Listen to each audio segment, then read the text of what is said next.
देखिए, हमारे जनपद चित्रकूट में जो ये आरटीओ हैं, विवेक शुक्ला जी, पूरे ज़िले के लोग उनके बारे में जानते हैं। मुझे लगता है पूरे ज़िले के नहीं, ये बात लखनऊ तक ज़ाहिर है कि उनके काम करने का तरीका क्या है और किस प्रकार से वो ज़ीरो टॉलरेंस की धज्जियाँ उड़ाने का काम करते हैं। जनपद चित्रकूट में एआरटीओ प्रशासन और एआरटीओ फील्ड के 2 पद हैं, लेकिन चूँकि चाहे इनकी सेटिंग हो ऊपर या चाहे जो कारण हो कि ये मुख्यालय उसका फील्ड का भी यही काम देखते हैं और कार्यालय का भी काम देखते हैं, जिसके कारण ये लगातार मेरी जानकारी में लगातार अनुपस्थित रहते हैं। कार्यालय में बहुत कम कभी-कभी बैठते हैं।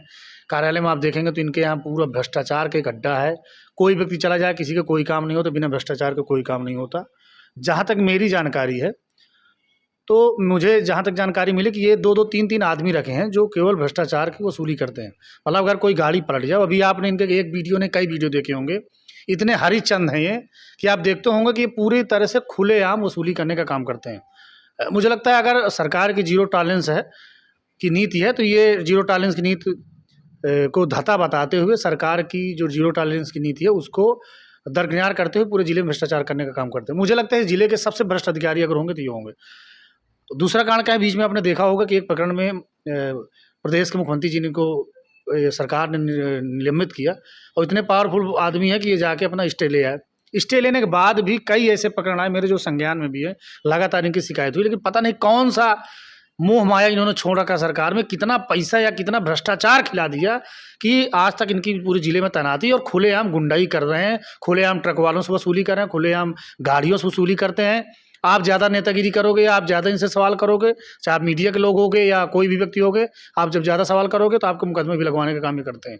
तो पूरी तरह से भ्रष्टाचार में ये एआरटीओ डूबे हैं। मेरी सरकार से गुजारिश है कि अगर वास्तविक में ज़ीरो टॉलरेंस कहीं 1% भी भारतीय जनता पार्टी की सरकार में बचा हो, तो ऐसे महानुभाव को यहाँ से दूसरी जगह ट्रांसफ़र करने का या ऐसे व्यक्ति को फील्ड में रहने का अधिकार ही नहीं है।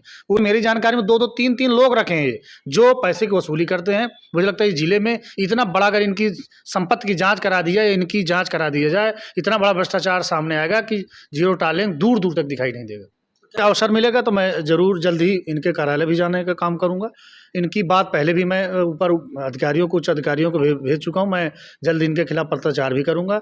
अवसर मिलेगा मुझे तो मैं सदन में भी बात रखूँगा और मैं ज़िले के अधिकारियों से भी अपील करूँगा कि ऐसे भ्रष्ट अधिकारी जिसको आप जानते हो और जो पूरे खुलेआम ऐसा लगता है कि ज़िले का ये बॉस एआरटीओ है, तो ऐसे व्यक्ति के खिलाफ सख्त कार्रवाई होनी चाहिए और ऐसे व्यक्ति को फील्ड में रहने का या जनता के बीच में रहने का मुझे नहीं लगता कि कोई अधिकार है। इनके खिलाफ सख्त सरकार को कार्रवाई करना चाहिए और अगर सरकार की मंशा है कि खूब कमाओ, खूब यहाँ खर्च करो, खूब लखनऊ में दो, तो अलग विषय है, वो सरकार की इच्छा। पकड़ने की आड़ में, अपने पद की आड़ में केवल भ्रष्टाचार करने का काम करते हैं। ज़्यादा गुंडाई करोगे, 20 मुकदमे इन्होंने ट्रक मालिकों के खिलाफ या ट्रक के जो ड्राइवर उनके खिलाफ लिखवाए होंगे, केवल इसलिए लिखवाए होंगे कि अगर पैसा नहीं हुआ। पैसा मिल गया तो कोई बात नहीं, अगर नहीं मिला तो अपने पद का दुरुपयोग करके और जो अधिकार है उसका दुरुपयोग करके ये लोगों के खिलाफ गलत मुकदमे लिखवाने का भी काम करते हैं। लेकिन मैं ये जानता हूँ कि पूरे ज़िले की जनता ऊब चुकी है इनसे। कोई भी 1% काम हो जाए, बिना पैसा लिए काम नहीं करेंगे। और एक बार नहीं, इनकी बेइज्जती भी अभी मुझे याद है, पिछली अभी जो अनुश्रवण समिति की हमारी मीटिंग हुई थी, माननीय विधानसभा अध्यक्ष जी ने इनको बहुत डांटा था और इनके खिलाफ प्रोटोकॉल उल्लंघन की शिकायत थी। ये इतनी बदतमीजी करते हैं, जो महिला हमारी विधायक हैं उनसे भी बदतमीजी करने का काम करते हैं। लेकिन सरकार का संरक्षण होने के कारण मुझे लगता है इनका ट्रांसफ़र या इनके खिलाफ कार्रवाई नहीं हो रही। लगातार कोशिश करूँगा कि सरकार पे इनकी जो बातें हैं, इनकी जो चर्चित व्यक्ति हैं, इनकी बात मैं वहाँ सदन सरकार तक पहुँचाऊँ और इनके ऊपर सरकार कार्रवाई करे, ऐसा मेरा निवेदन है।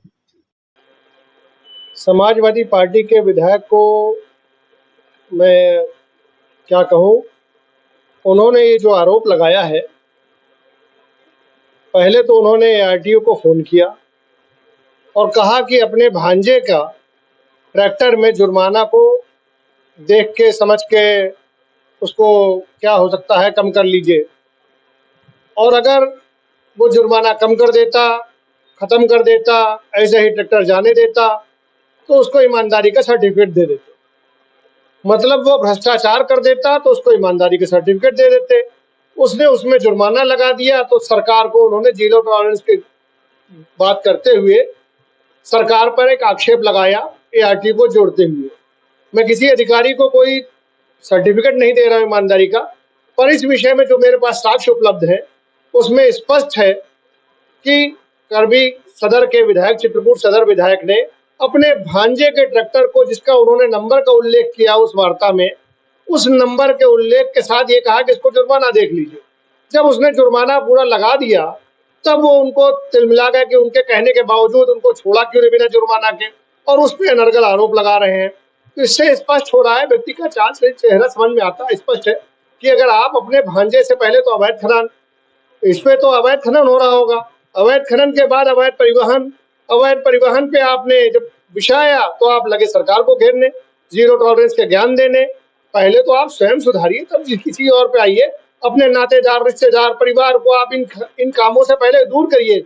आज जनता ने आपको करबी विधानसभा से चुन के भेजा है, तो इस अपेक्षा के साथ कि आप ईमानदारी के साथ करेंगे, ना कि सिर्फ दिखावा करेंगे, एक तरह की ईमानदारी का ढोंग करेंगे और कुल परिवार लग जाएगा वसूली में और अवैध धंधे में, अवैध परिवहन में, अवैध खनन में, और बाद में आप सरकार को घेरेंगे। इसका मेरे पास साक्ष्य आप चाहिए तो मैं साक्ष्य उपलब्ध सुना सकता हूँ। जय सुनिए ऑडियो को। हाँ हेलो शुक्ला जी। नमस्ते सर। नमस्ते, बैठे हैं ऑफिस में?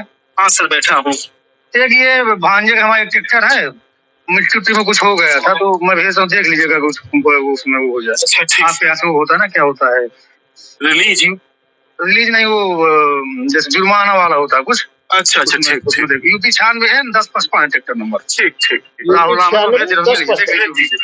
देख लीजिए क्या संभावना। अब उसी ट्रैक्टर पे उन्होंने चालान किया है 1055। अब जरा इसका ट्रैक्टर का नंबर भी पढ़ लीजिए, चालान में मेंशन होगा नंबर उसमें 1055। ये उनका गाड़ी का जो चालान हुआ है वही चीज उसमें भी है 1055। अब आप इसमें देखिए। अब इसके बाद भी कोई ये बात बोले सरकार को घेरे, माननीय योगी जी की सरकार है, भारतीय जनता पार्टी की सरकार है। मैं तो चुनौती देता हूं कि एक भी उदाहरण लेकर आए और उदाहरण लाएं, जस्टिफाइड लाएं कि किसी ट्रक वाला, कोई ट्रांसपोर्टर पैसा लेते हुए कोई साक्ष्य लेकर आए, तुरंत निलंबित कराने